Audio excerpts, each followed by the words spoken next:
Hi there, Spicewood kiddos. I am so excited to be here with you today to read a story, to have some story time together. One of the things that I'm missing the most about us being together at school is that I'm missing the times that we get to be inspired by books. So today, Miss Rayborn is going to read one of my favorite books called What If, which is written by Samantha Berger. And the illustrations, which are the drawings in the book, are by an artist named Mike Corrado. And I think you're going to find that the illustrations in this book are really inspiring. So maybe after the book, you'll be inspired to go make something of your own. So today's book is called What If? I'm going to do my best to see if you can see the pictures as well as I'm reading. I'll try my best, I promise. Here we go. What If by Samantha Berger. With a pencil and a paper, I write and draw art to create many stories that come from my heart. There she is drawing, and she's being very creative. I see dragons and unicorns and spaceships. So she knows that she can use drawing to express herself and to get her ideas out of her head, to share them with others. But what if one day the pencil disappeared? I'd fold up the paper till stories appeared. So look what she's doing, so creative. She's folding the paper, which is called origami. That kind of artwork is called origami. And what if that paper was no longer there? I'd chisel the table, and then I would carve the chair. Oh my goodness.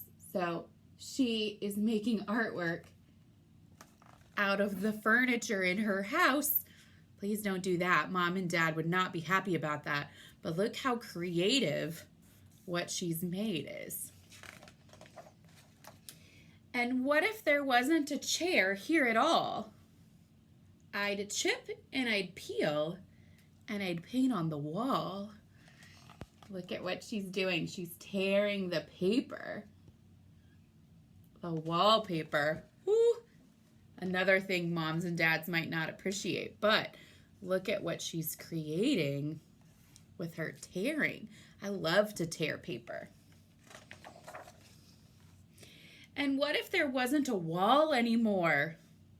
I might build a story from boards on the floor. So look at her story. There's a rocket ship, and she's counting down. She said, without any floor, I would still use the land, and I would sketch out a tail in the dirt with my hand. So she's gone outside into the dirt, and she's creating, look at that, a whole bunch of planets in an orbit, and she's drawing in the dirt with her finger. That's a fun way to create art. I could still shape the leaves. I could still sculpt the snow. We might have trouble sculpting the snow in Austin, Texas, because there's not a lot of snow. But look how she has arranged these leaves. That is so beautiful. It's a dragon. I could still plant with flowers and make kingdoms grow. So look, she's used some flower petals to create sort of a fairy outfit. Now she's creating a sand castle, a kingdom of her own that she's created out of sand. Without the land, I would still use the light to invent shadow stories that the sun would ignite. Look at how creative that is. She's using her shadow to create something that looks kind of like a bird to me, or a fun, crazy creature. Have you ever made shadow animals before? If there was no light, I would still use my voice to sing out my stories, to chant and rejoice. So singing is an amazing way to express yourself. I know that Mr. Sharp and Mr. Weed would agree. I'd still have my body to twist and to bend, to dance out my stories from beginning to end. A great way to express a story is to show it through movement. You could act out your story with your body instead of drawing it with a pencil. If I had nothing, but I still had my mind, this book, look what happens. It opens up. Look at all these incredible ideas she has in her mind. Let's look at this side. Wow. It says there'd always be stories to seek and to find. I'm going to try to make sure that you can see all of her ideas that she has inside of her brain. And it closes back up like that. If I know nothing but one bit of fate, oh my gosh, look at her pencil and look what's coming out of it. As long as I live, I will always create. So look at her there, working at her desk, and you can see all of her creations and the things that inspire her.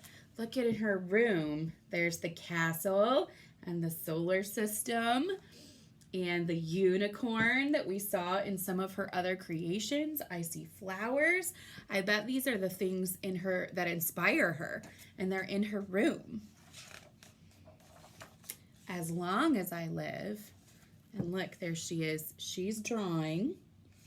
Maybe this is Dad is playing an instrument to express himself. And this might be Mom or Grandma.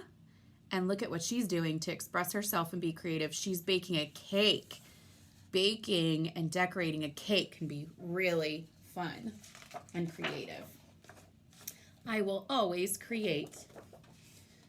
So look, her idea came to life. There she is drawing it. And follow this. Look at that.